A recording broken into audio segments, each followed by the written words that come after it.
James. Holt, how are you? I'm very well, sir. How are you? I'm doing good.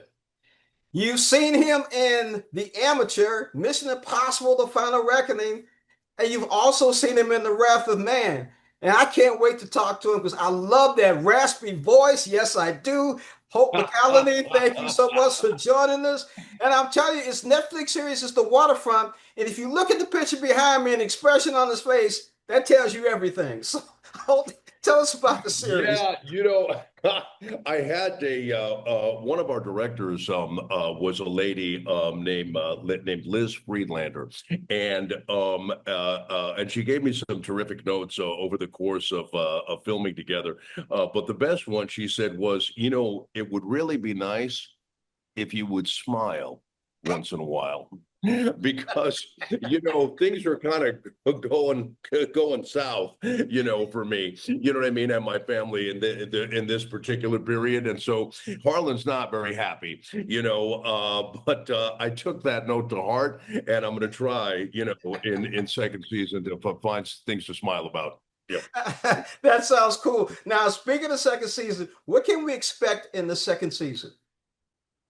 Well, look, first of all, full disclosure, we have not yet been officially renewed for a second season. We're optimistic.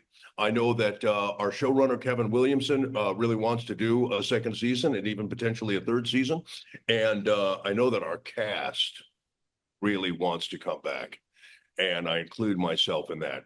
So, we're staying hopeful. In terms of what direction the characters will take and what challenges the family will face, they're all super interesting questions. I mean, I'm not sure. I haven't had like detailed conversations with Kevin about what he envisions for season two, but every job is different. And in this one, I really made a decision that I was going to kind of like give myself over to this,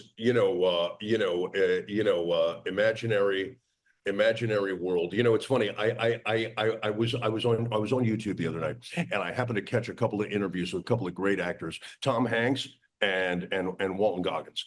And Hank said, the most important thing is you can do is show up on time, know your lines, and have an idea. And Goggins said, read the script 250 times and then give yourself over to this imaginary world.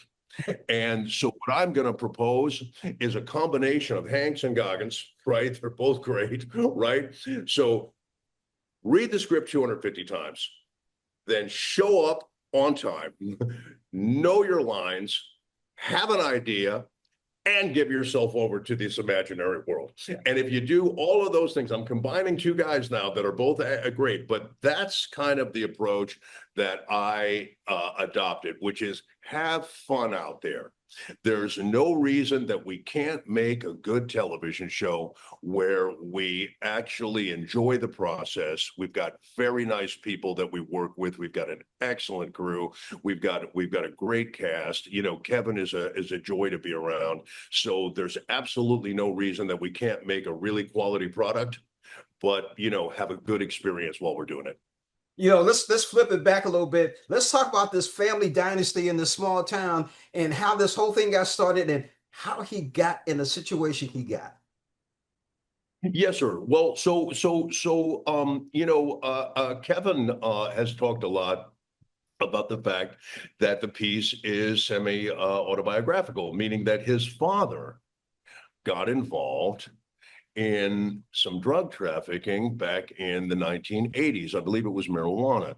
Now, in our story, we're talking about opiates and heroin and harder drugs. Obviously, marijuana, what I mean, has become legal in most places in the United States.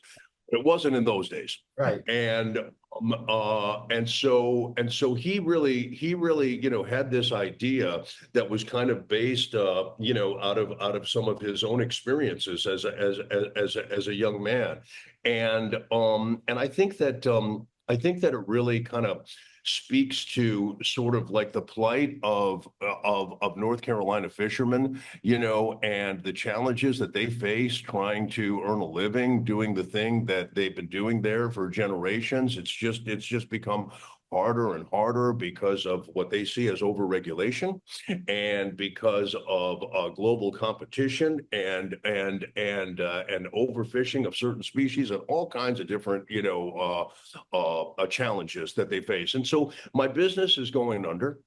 And my son, who has kind of been handling the day-to-day operations of the family business, has made this decision to go back into, this world that my father, had existed in, that Kevin's father, existed in. And by the time I find out about that, a couple of our trusted employees have already been killed. And and the situation is already very grave.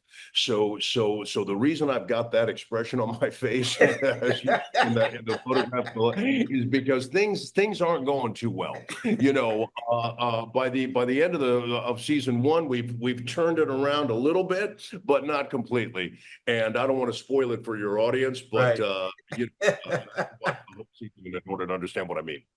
Holt, I really appreciate you joining us on Morning Blend. I still love that voice every time I see you on the screen. Keep going, my friend. Keep going, my brother. We're gonna watch The Waterfront, Netflix's new series. Hopefully, there will be a second season. There will be. Get ready for it. I appreciate that very much. It was nice to be with you. Thank you. Nice talking with you too, Holt. Thank you.